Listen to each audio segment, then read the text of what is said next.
Welcome to the Hustler's Guide to Flow. I'm your host, Marcia Miyake, and I'm taking you into the minds of some of the most incredible leaders in the medical, research, business, and yes, even spiritual fields to equip you with powerful insights and practical strategies to level up in business and in life. The next level version of yourself starts now. Today's guest is global wealth strategist and successful entrepreneur whose group of companies have financially educated and coached over 300,000 individuals globally.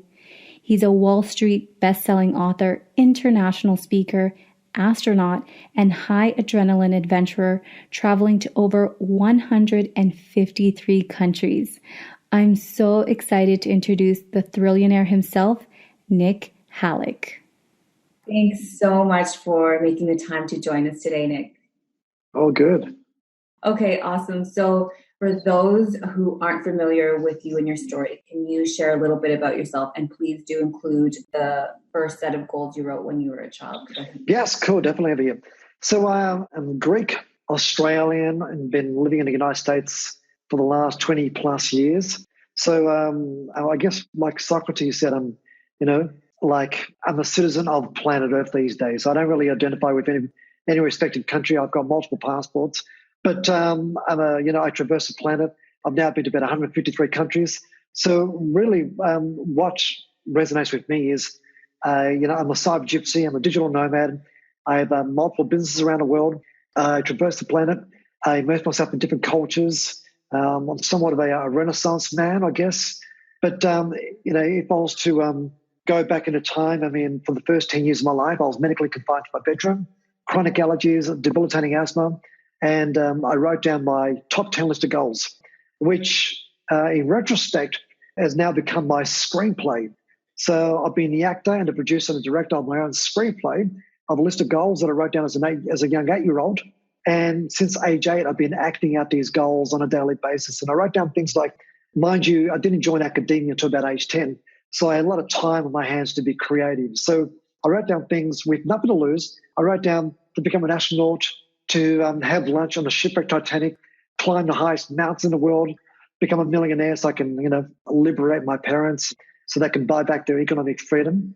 I wrote down to travel around the world, to explore more than 100 countries, to live on a space station, to walk on the moon, the kind of things that only a young 8-year-old could have ever written. So of that top 10 hit list, 8 down, 2 more to go.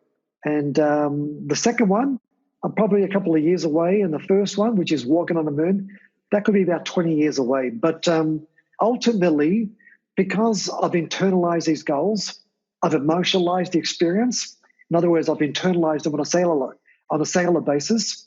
And the fact that I've actually socialized them. And I think when it comes to goals, you've got to internalize it, you have to emotionalize it, and you have to socialize it. In other words, having the entire world hold you accountable. So that's why I'm more than confident that I will complete my top 10 hit list of goals, otherwise known as Nik Halik's screenplay. But so all I do these days is whatever I generate as an investor, as an entrepreneur, as a brand builder, and as a business individual, I'm probably the least materialistic person in the world. All my revenue basically funds my lifestyle. Because one thing that I know is we will never own anything in life. We're just caretakers. And I also know the importance that it's not the amount of breaths that you take, but the moments that take your breath away. And for me, that's what I fully subscribe to. That experiential living, building that mosaic, that kaleidoscope as a representation, as a monument to your existence, taking massive action and just really participating in your own financial rescue and cutting every sign of retreat. And that's just been me, for the last however many years, I guess, so. Wow, that's awesome. I love that. But when you were this 8-year-old and your environment at the time where you were saying you're like confined to being indoors. So yeah, how possible did it seem in your mind at that time as an 8-year-old that this could happen? Were you like, I'm just going to write it down? I just wrote these goals down. I put them out there. I put pen to paper and I've still got that same list of goals. But at this particular point, I had nothing to lose. My parents were overly paranoid. My doctors had sold the vision that Nik Halik would be subordinary. I became the pharmaceutical poster boy of Australia at that particular point in time. And I ended up in a lose. And for me, I just wanted to prove everybody wrong. I wanted to prove the world wrong. I wanted to prove the pharmaceutical world wrong. I wanted to prove my parents wrong. I wanted to prove the doctors wrong. And it was that gauntlet of challenge, for example. And I love challenges. And I've always loved challenges. I have no reason. I don't fully understand why, but I've always loved proving people wrong, I guess, kind of thing. And look, mind you, the ecosystem of a young 8-year-old where he was medically confined to his bedroom. I mean, my life was pretty much, I had to create my own school curriculum. And that was a set of the Encyclopedia Britannica and the crazy world of Tintin, So I'm the love child of the Britannica and Tintin, right? And I pretty much digested every volume, every encyclopedia, because a world existed outside of my bedroom windows. And for me, I had to work out the game plan. I had to work out what the strategy was in order to exit my impoverished world, But mind you, at that particular point in time, I wasn't tethered to conventional thinking. I was somewhat a bit of a contrarian. I was a bit of a rebel, I guess. And I've always been a rebel, even leaving Australia at age 17. I got into university, but instead I sold my first business and I bought a one-way ticket to California. And I bought a one-way ticket because if I bought a return ticket, I was opening up myself to surrender myself to the process and retreating back to a comfort zone. I bought a one-way ticket. In other words, I had to make it work because there was no return trip. Yeah. But so I've always basically done the contrarian thing. Like even when my older siblings all went to universities to become a doctor, a lawyer, a psychologist, I grew my hair long, became like this lead guitarist, joined a rock band. We signed up to a record label and just created havoc around the world and just toured around the world. It was just crazy. And that's when my thirst for immersing myself in travel and cultures and because the record companies were basically paying my daily per diem, if you want to call it, and I was generating revenue from merchandise, royalties and touring and record sales. Whatever I was generating, 85% of it I was actually investing, real estate and the financial markets. And in retrospect, it was kind of weird because I almost had like this bipolar lifestyle. Like by the day, there's this nerd investing, this entrepreneur, and nighttime, this reckless musician just partying and just getting into trouble, You're saying you're rebellious. I'm like, yeah, but you're a very smart rebel then, because a lot of I was very, very definitive. Like 2 most important days in your life: the day you were born and the day you discovered why you were born. That screenplay was my why. So I knew from a very, very young age what I wanted to do. Music was just a vehicle to generate the revenue and have a really good time at the same time to fund my exploits and my lifestyle so I can cross off those goals. And mind you, I've done a lot of things in my life that were not on the original list of goals. But going back to the original top 10, see, here's the thing, and still to this day, and I tell my parents, the creative adult is the child who survived all the being institutionalized, being indoctrinated, being brainwashed, and only a young 8-year-old could have ever written those goals down. And that young kid, that young 8-year-old is still my coach to this day, and I am forever the student. And that young kid is still in me, and that little kid keeps me accountable every day of my life.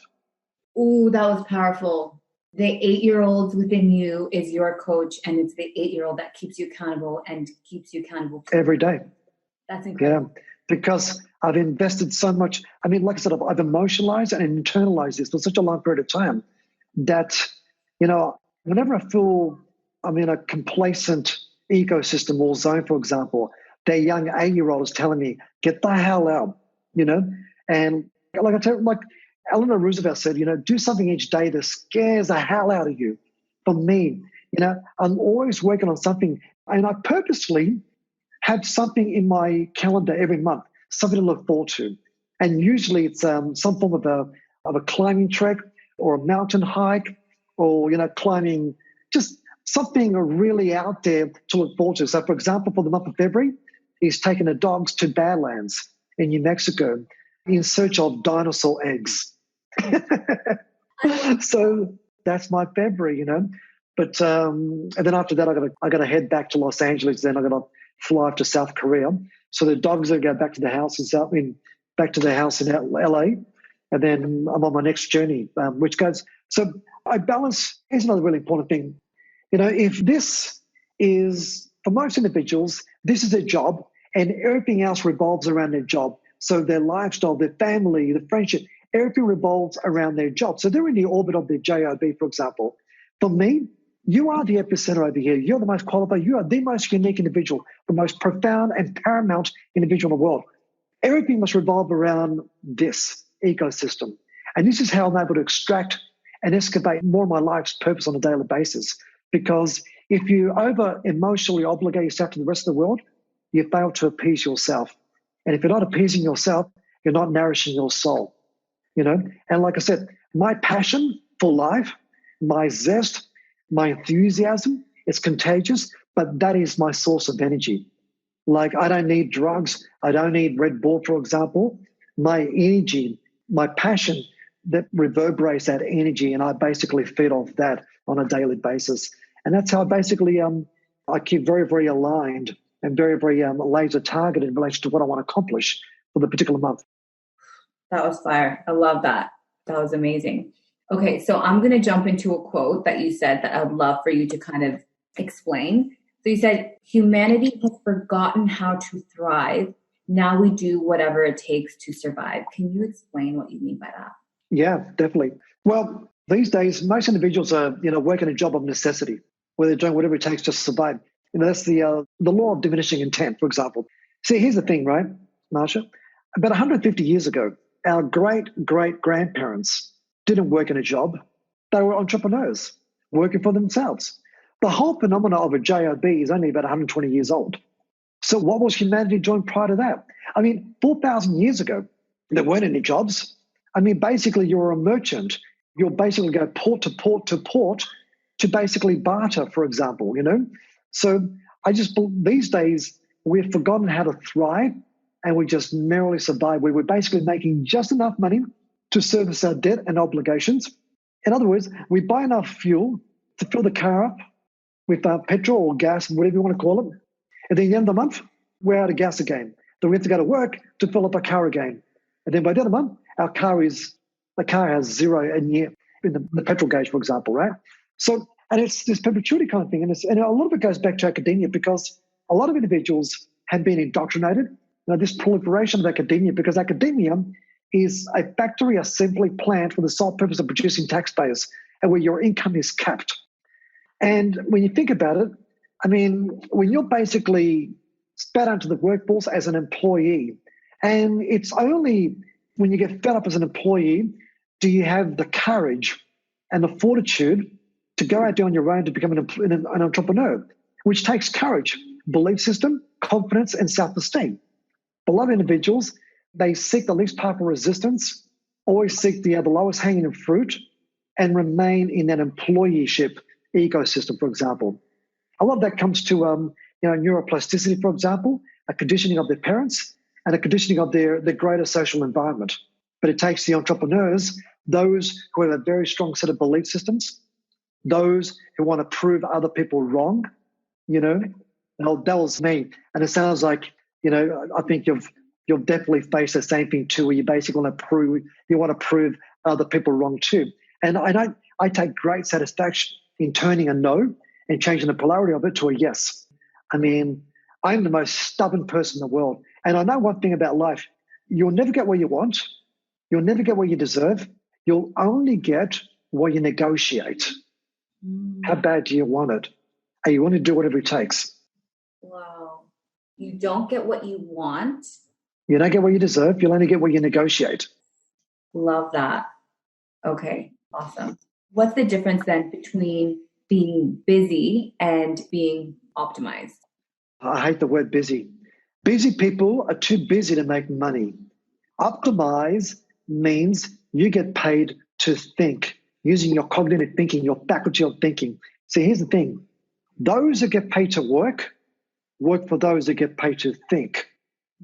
When you get paid to think, what you're doing is you're highlighting your strengths and you're outsourcing your weaknesses, for example. Like for me, my three strengths is I'm a visionary with ideas. I understand trends in the marketplace, and I create products and services to service these products and services to individuals where there's a significant demand, for example, right? I'm a marketer, I'm a promoter, and I understand how to basically build a business systems, for example. I'm not an operator of a business. I'm not a networker like that.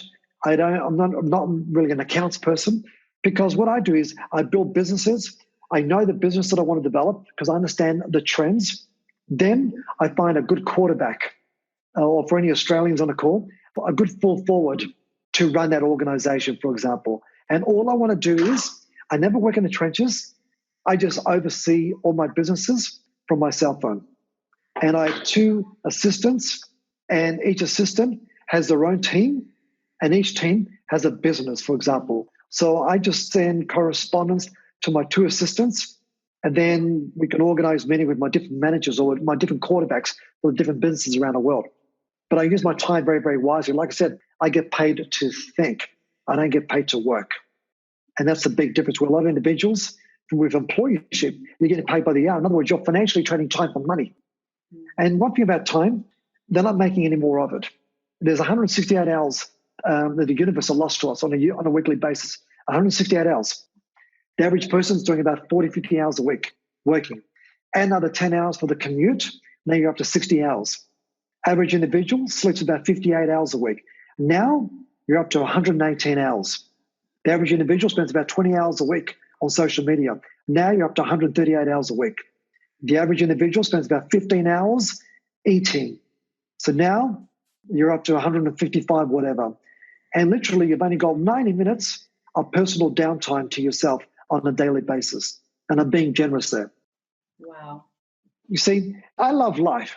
I love the exuberance of life. And I think if every individual, and for your viewers and listeners right now, I think you should measure and quantify your life based on summers. Now, every person loves the summer. We all do. I mean, we're out there, we're enjoying the sun, the vibration. People are more happier, But here's the thing, right? If the average life expectancy of a female is 80 years of age, let's just use 80 as an example, okay? If the average life expectancy of a female is 80 years of age, and assuming you are 30 years of age, right? So you're 30 years of age, and the average life expectancy is 80. That means you only have 50 more summers, and that's it.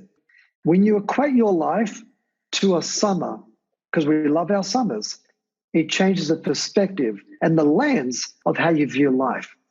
Like, for example, like my mother is 86. I mean, her average expectancy was 80, right?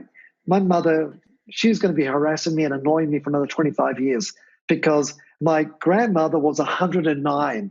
My grandfather, 101. In my grandmother's, in my mum's village, people don't know when they're supposed to die. And my question is, if you don't know when you're supposed to die, how do you know when you are going to die? Because nobody told them when they were supposed to die. In the Western world, we read about it, we hear about it, we see it on television, radio, life expectancy, 80 for a female, 78 for a guy. And in the Western world, we die on time. Yeah, that's so true. And here's my point, So it's like if you were 60 years of age now, for example, and your father's still alive and his expectancy is age 78. And let's say you see your father twice a year. You're 60 years of age, your father is 78, and you see your father twice a year. That means you're only going to see him 16 more times, and that's it. It's a game changer when you start to really focus on what are the real social networks. There's real atoms and electrons to an individual kind of thing. It's like when people's lives revolve around social media, this artificial ecosystem, compared to having your friends and family, your loved ones. I mean, to me, that is the greatest social network in the world, isn't it? Just there. Absolutely. Yeah, definitely. Yeah. But I'm old school, made in Greece, I got European genetics, I guess, kind of thing. We're very, very family orientated, so. No, family is everything. I totally agree with Yeah. you. I love how you're explaining about when you break it down into viewing things as summers, then you really get the concept of time and the importance of those relationships. Yeah, absolutely. That's a good segue into talking about your latest book, The 5-Day Weekend. I would love to know, what was your inspiration to write this book? Yeah, because I've declared war on the 5-day work week. I'm officially the lead fighter in this, and it's my ongoing siege, The force is strong in me, and the 5-day work week is Darth Vader. But I wanted to write a book based on real-world logic to show individuals how to keep more money. In other words, people look for a pay rise. Well, the best pay rise is minimizing your expenses, for example, and knowing how to repatriate monies that are legally owed to you. That's your first pay rise. In other words, so with the 5-day weekend, we'll teach people how to keep more money, then how to make more money, being more entrepreneurial, and then how to grow more money by generating revenue, entrepreneurial means, and then monetizing, weaponizing, and deploying that cash flow into assets that give you passive income. So then your passive income services all your expenses in your life. And now, when all your expenses are basically paid for by your passive income, you still have a side hustle or entrepreneurial hustle, and you invest 100% of that into assets. And the ability to, geo lifestyle optimization, to travel around the world with your family, or what about, raising kids? I think academia is probably the worst way to raise a kid. Homeschooling is very old school. I mean, I homeschooled myself because my parents couldn't afford a tutor, for example. So for me, I don't have kids. I've got 3 dogs that are really kids, but these dogs will never grow up, so they're going to be kids for the rest of their lives, right? But when it comes to like Homo sapien kids, my kids will grow up around the world that will be travel schooled. If you want to see penguins, let's head out to Antarctica. If you want to see a polar bear, let's head out to the Arctic Circle. If you want to see Rome, how about, Dad grab the flip chart and we'll do a session at the Colosseum in Rome, So for me, I love that educational element because that's experiential living. You see, the reason why a lot of people don't travel is because they were never indoctrinated into it, for example. And here in the United States, there's a lot of racism. And I tell a lot of my American friends that travel is a cure for racism. And you can't travel unless you study geography in the first place. Because, for example, I grew up on history and I grew up on geography. I love geography. At age 10, I could name every capital city verbatim in every country around the world. I just knew my map everywhere because as you study the rest of the world, you then have that curiosity to then go out there and see for the real thing. The secret killing of imagination, And basically, when I studied geography, that unleashed the me to seek those exotic locations around the world. So I tell everybody, you have to travel. And if you can create businesses that allow you to travel and still generate revenue and raise your kids and take the dogs too if you want, my point is, that is so damn cool. Yeah. Because not only have you just bought back your economic freedom, leverage, but you run your own time. You own that time. And you can either run it conventionally or you can warp that time to your advantage. Yeah. Because we can warp time to our advantage. Or we can allow time to decay our lives, and then the next 5 years will be the same as the previous 5 years, unless something inside of us actually changes and we undergo a metamorphosis, for example. And we change, we scale up, we level up, and we just take massive action. I love that. Okay, so you've declared war on the 5-day work week. Love it so much. Okay. Yeah. Let's say though... And by adding 3 more days to your weekend. Yes, love that. So what if I'm someone, let's say I'm really passionate about what I do. I work 5 days a week. I'm in a traditional job. Yeah. And I love it and I feel fulfilled. Is this book, can I get a lot from Definitely. Look, if you have a career of choice that does it for you, hell yes, absolutely.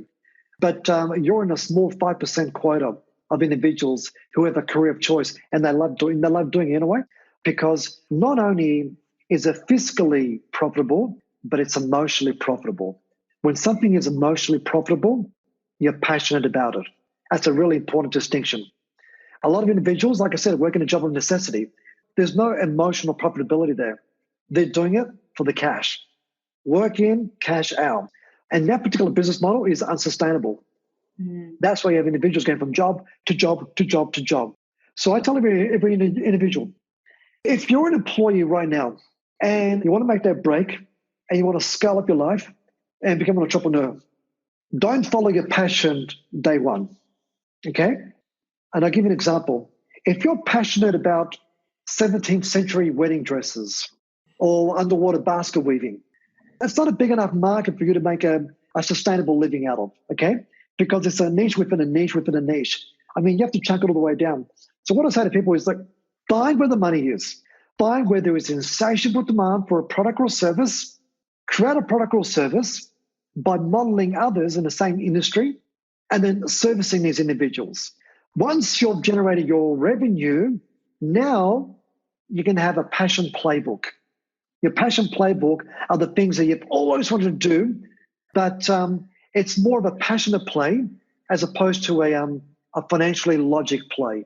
And that's really important because I have a lot of friends, but I'm really passionate about this. And look, there's a lot of crazy memes, do what you love and you never work a day in your life. Well, first of all, that's assuming your passion is something that you can actually monetize in the first place. Number one, embed the foundations, the emotional profitability, and if you're able to generate a revenue, and if it gives you the geo lifestyle freedom where you're not tethered to a cubicle or a desk, then go for it. But at first, when it comes to making money, because your goal is this, you want to be able to match your daytime income for at least 9 months. In other words, if you're generating 40 grand as an employee, well, with your side hustle, build up your income so you've got at least 9 months of backup salary. Also, always have 10% of your total debt. So, for example, if you have about $100,000 in debt, have $10,000 in an emergency account, and then 9 months of salary. Then you can make that break into that passion playbook. Because at that particular point, you've already proven that your entrepreneurial hustle is already generating income, and it's been proven over a period of time, 9 months in fact, plus you've got backup funds in an emergency account. And you've got a contingency, you've got a last line of defense, and you're being very, very fiscally astute about it as well too. So, yeah. Oh, my God. You dropped so many bombs right there. But I think the thing that really resonating with me is because I think that people are so one or the other. It's like either I have to do this job that I hate or I can follow my passion and there's no real guarantee that I'll make money from it. You can have both, that your work should be fiscally and emotionally profitable. I love that. That's for the passion playbook, definitely. And at all times, you're looking for control. See, when you go into entrepreneurship, there's very little control. And there's a lot of hoping and wishing. And I despise the word hope. I despise the word wish. And I think they're very, they're calibrating on a lot of negativity because it's all based on ambiguity. It's like rocking up to a traffic light and the damn light is amber. What do? I want green or red. Green is go, red is stop, But in life, there's two things. There's only two things that I can't control. It's not death and it's not taxes. I can't control weather and I can't control traffic. So at all times, I want control. And I can only control that once I've got a good grasp of the subject matter. I've got the backup finances. For example, I have 9 months, as a contingency. And then as you progress your entrepreneurship, for example, once you've now been illuminated, once you've got a particular path and you've got a beacon of light that you can actually adhere to, you also build your level of confidence and self-esteem as you progress during this journey. And, I see it every time. You don't just go from employeeship to like absolute 100% confidence. There's going to be a lot of uncertainty, doubt, negative friends, negative associations, a lot of negatives. But so long as it's your forehand on life's backhand, and so long as you believe in yourself, because ultimately you're the one, not your friends. You're the one who has to look themselves in the mirror and still respect themselves. Yeah. And that's a really, really important distinction over here. Yeah. Guys, this is so good. Okay, so you kind of touched on this already, but what advice would you give to someone who is not financially where they want to be, but they can't quit their current job right now? Like, what's one thing to start moving in the right direction? Definitely. Well, first of all, keep more of what you're generating, for example. Okay. Limit all your expenses, all liabilities, just tone down. You need to basically just nail down your expense sheet on a monthly basis. Next, 1 hour, the 365 rule, which basically means wake up 1 hour less every day for the next 365 days and dedicate that 1 hour towards an entrepreneurial endeavor. For 1 hour every day. So if you're sleeping 8 hours, start sleeping 7 hours. If you're sleeping 7 hours, sleep 6 hours. My sweet spot is 6 hours. So I go to bed midnight, 11 o'clock at night, for example. All digital devices are turned off. I don't want to disrupt my circadian rhythms.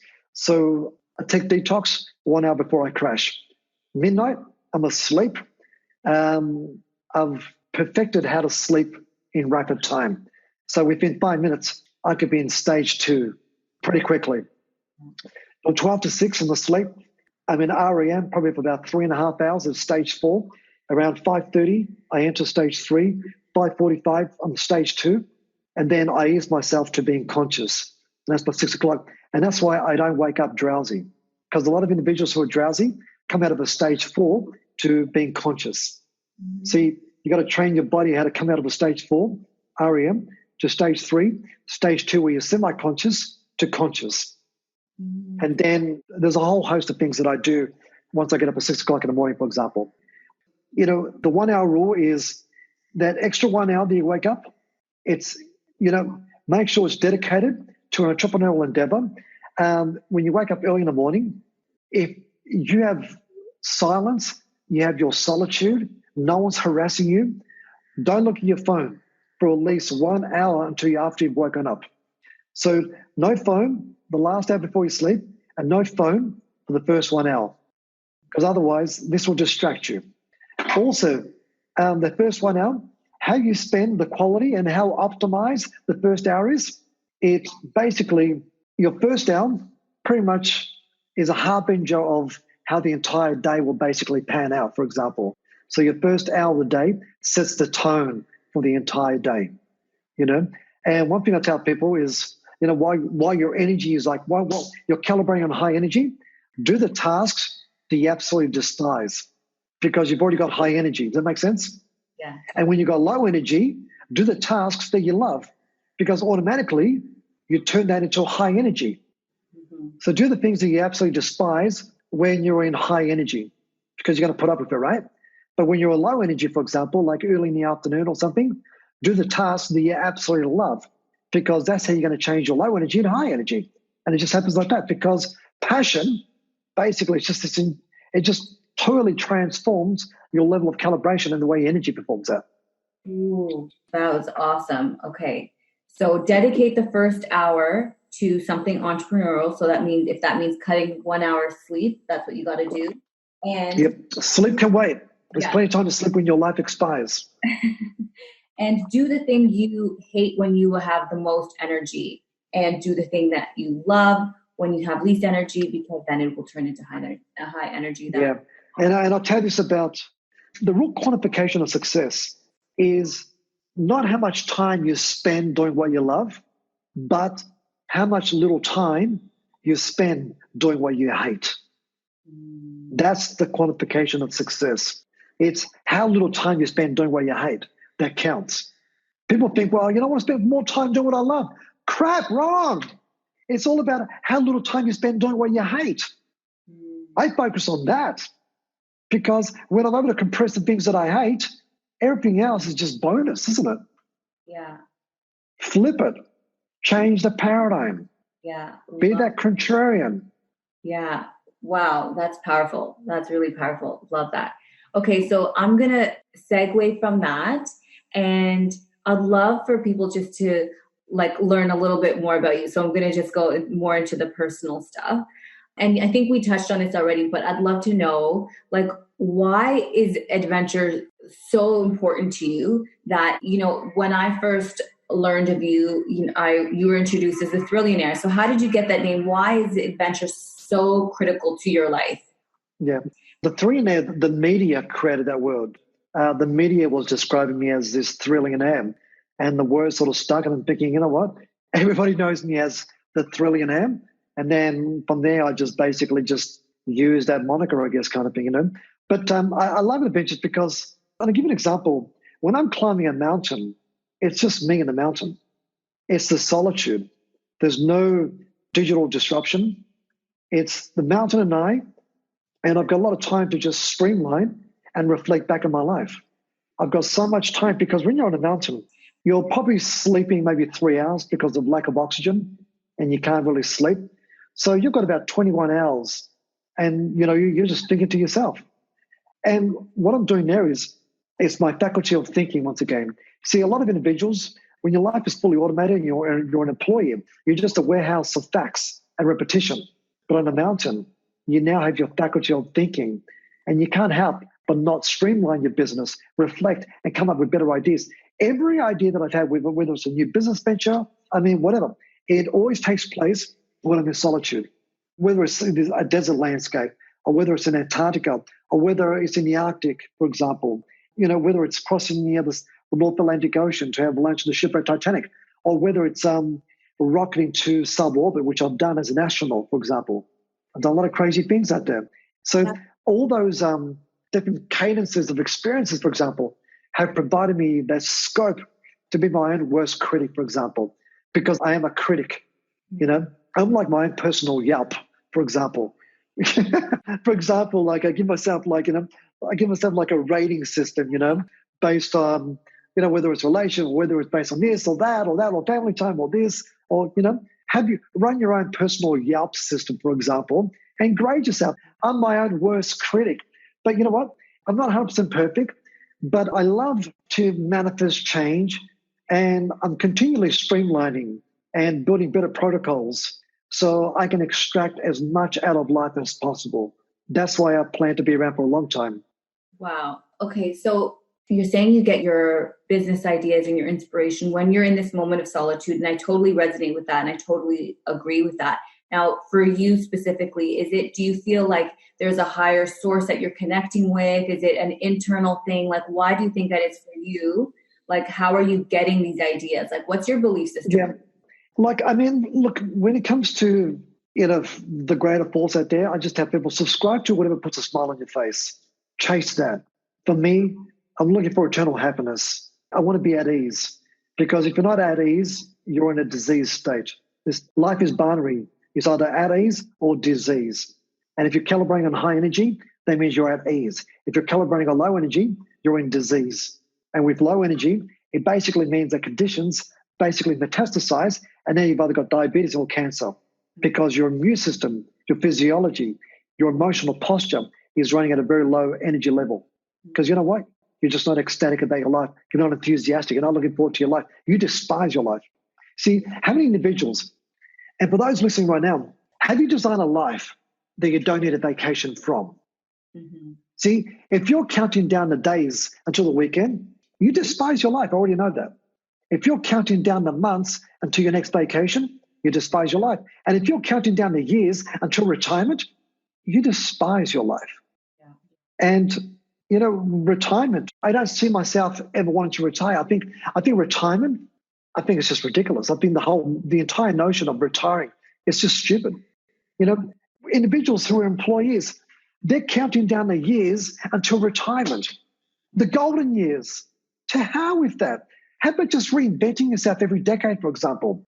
And look, when you say you want to retire, all you're basically saying is, I plan to fade into obscurity in preparation to die. Yeah, 100%. You stop breathing, you're fertilizing daffodils, and now you become food for worms. Yeah. For what? I just don't get it with a lot of individuals around the world, because they've never really had individuals to hold them accountable. And unfortunately, academia will not provide you that scope and that zest and enthusiasm for life. See, here's the thing. Graduation is being on the diving board, getting ready to dive in the water. That's graduation. Real life is learning how to swim. Mm. It's a different world out there. And you've just got to understand that it's not this hockey stick curve all the way up. You're going to find yourself in a cul-de-sac a number of times. You're going to get stuck, You're going to feel impoverished, self-esteem, your physiology is going to be shot. You're going to be surrounded by this negative ecosystem at times. You're going to be challenged. You'll have to strengthen your resolve, how you make your decisions, how calculating you are, your level of emotional intelligence, where you're able to emotionally purge and give vent to your emotions, how to aerate your soul, how to ventilate your mindset. That's all your foundation. Your emotional intelligence is what rebar is to concrete. You can't erect a skyscraper as a monument to your existence unless you build your emotional intelligence and your level of foundation. Yeah. Oh my gosh. I'm not going to lie. I'm having trouble synthesizing what you're saying because there's so many gold nuggets in what you're saying and it's totally resonating. And I agree with you on so many levels that we really do need to do the work on ourselves because academia is not going to prepare you for life in any No, of course not. It's preparing you for a system. And as Nik was just saying, it's not enough of us in this world are questioning the system that we're going into. We're just accepting this life and accepting that, at 60, 70, whatever age, you're going to retire and all of a sudden you're going to be at peace with your life. No. And so I totally resonating on every level. So 100% agree with you there. Okay. So what is to date the most incredible adventure you've been on? It's too hard to even say that. I would say probably a culmination of a lot of things. I think possibly the experience of the Titanic, having been launched in a shipwreck, was incredibly surreal because my parents were immigrants. I'm the immigrant story, for example, on a ship to Australia, for example, right? And the fatalities on the Titanic were all immigrants. Those who were in steerage class or third class because they couldn't speak English. And all the elite, the rich, were up in the top deck. And then the ones who basically escaped in the lifeboats. And the ones who perished were all the immigrants. So, just that struggle, because both my parents were challenged. They were hard-working immigrants. For me, to become fabulously wealthy, for example, it was never about the materialism. It was all about, I want to be that financial source to allow my parents so they can buy back their economic freedom, And that still drives me. For me, when I take on coaching students or clients around the world, what is most emotionally profitable is the distinctions that can allow them to catapult their lives, for example. And the prerequisite there is so long as I can pass it on to the next generation, for example, I've now been to about 153 countries. I'm now on my final quest. I think my greatest adventure would be when I complete planet Earth. And here's a crazy thing for you. I am more than willing and even considering to give it all up. And I would volunteer to be part of the first colonists to colonize Mars. And I would gladly do so in the next 15 years. Because I've already spoken to the right people about it. Because, I'm a civilian cosmonaut. I know a lot of individuals within NASA and the various space agencies around the world kind of thing. So as a colonist, they're looking for somebody who's already pre-qualified as an astronaut, for example. In other words, they've endured all the tests, the testing, the sims and the simulators, and they've already trained for it. I would be willing to give up everything and be stripped back to basics, start from year one again. Wow.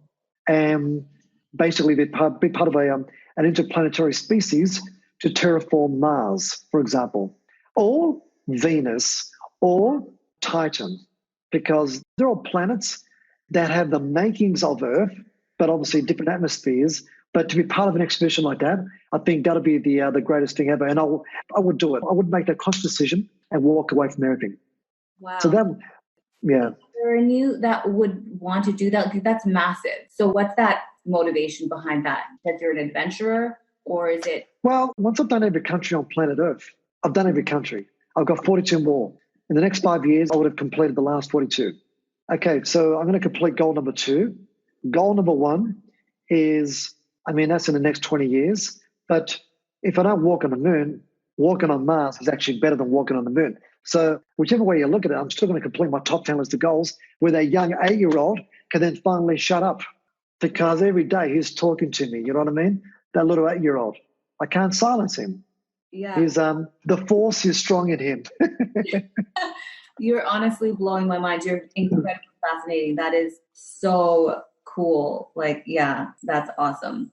Okay, so I just want to take the time to really thank you again for being on the show and like honor you for the work that you're doing and for just being that light and really showing people that there's a different way and challenging the status quo, and not just challenging the status quo for yourself, but challenging the status quo and then bringing people with you. And what was you added another goal to your top 10. Can you share that goal with us? I would say, yeah, it's that one's kind of complex. There's a lot to it. It's multifaceted, but it's part of the bigger picture kind of thing. But I think I'll keep let's maintain a level of suspense there, I guess, Okay, awesome. But these 10 goals, I mean, like I said, that 8-year-old's getting fairly noisy in here, I need to quiet him down. Silencio! Yeah, I just wanted to acknowledge you. And I wanted to add also, guys, that, I saw Nik speaking on stage. It would have been, I don't even know how many years ago in Australia. And I just thought he was so captivating and so engaging, and he had such a powerful story to share. And then I actually attended another event because he was going to be there.